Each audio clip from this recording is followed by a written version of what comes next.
Yo, what's going on, guys? It's Houston Sports Talk back in another video day, and today the Charlotte Hornets have hired Charles Lee as their next head coach, and man, oh man, do I love this hiring for the Charlotte Hornets. I think they hit the jackpot.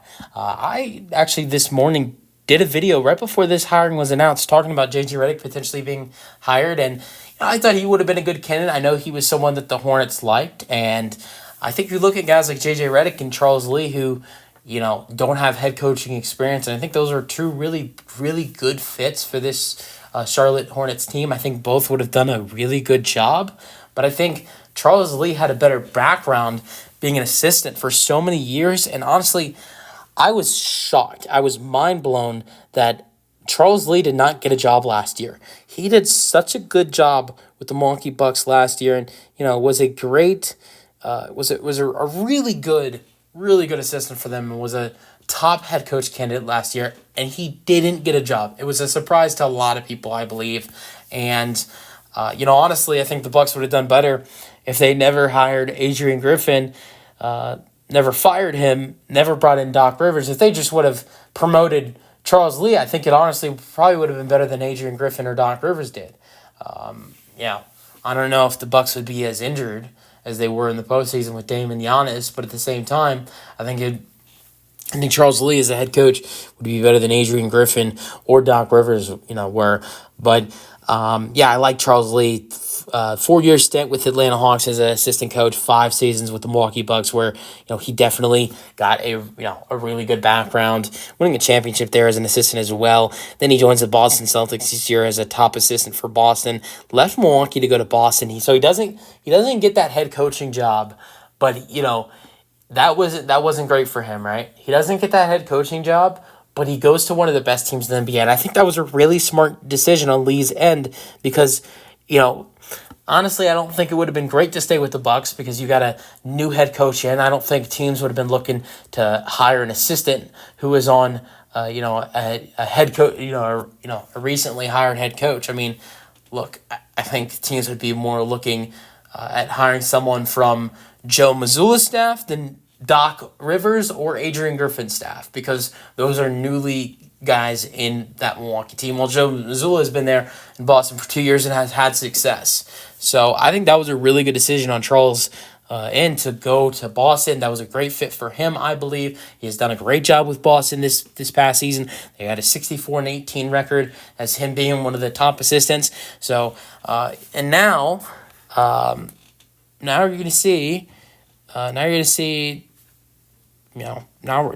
we're going to see Charles Lee is the new head coach for the Hornets. I think for a young team that's not in a hurry to win, this is a head coach who can take his time and definitely is the future head coach for the Hornets. I don't see him going anywhere anytime soon. But look, Charles Lee can't do this on his own. He can't.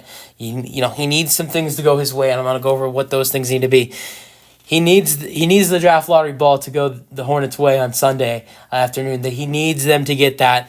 He needs them to get that first overall pick. I think a top 3 pick would be good for the Hornets. But I think getting a number 1 overall pick, whoever they draft, I think it'd probably be Donovan Clingan from UConn, so they can get a big man and put him next to Brandon Miller and LaMelo Ball. But whoever they bring in, someone to help Brandon Miller and LaMelo Ball, that'd be great. So I think you need to get a good draft pick on Sunday when the draft lottery happens. But I think the other thing that is so important, more important for anything for this Hornets team, is you got to have LaMelo Ball stay healthy. He didn't even play 25 games this past season. You can't win basketball. Like, honestly, I look at LaMelo Ball not playing games, missing games due to injury, and look, the Hornets could be a play-in team or a near play-in team if LaMelo stayed healthy. He doesn't stay healthy. They are a decent team when he does stay healthy. So if you can get a nice draft pick with an improved head coach in Charles Lee and LaMelo stays healthy, and maybe some veterans might want to come play with all the young players in Brandon Miller and LaMelo Ball and whoever they may draft, they might there might be some players that would be interested in joining this this Charlotte Hornets team. Maybe if the Hornets could turn themselves into a play-in team threat. But I think just like LaMelo's brother Lonzo, both Lonzo and LaMelo, you can't count on them to stay healthy. And I think it's something that's really going to hurt the Hornets upcoming seasons. LaMelo's only had 1 year in his career, which was the second season in his no, I think it was his rookie season in his career where he stayed fully healthy. You need him to stay healthy for him and this team to be successful.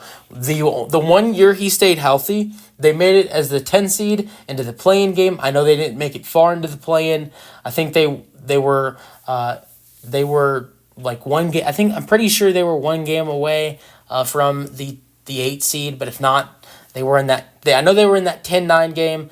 I believe they were 1 game away from the 8 seed that year.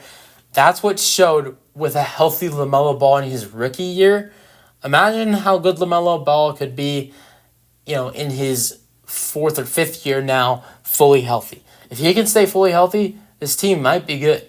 Because I think they're as good as they were then. Let me know your thoughts, and peace out.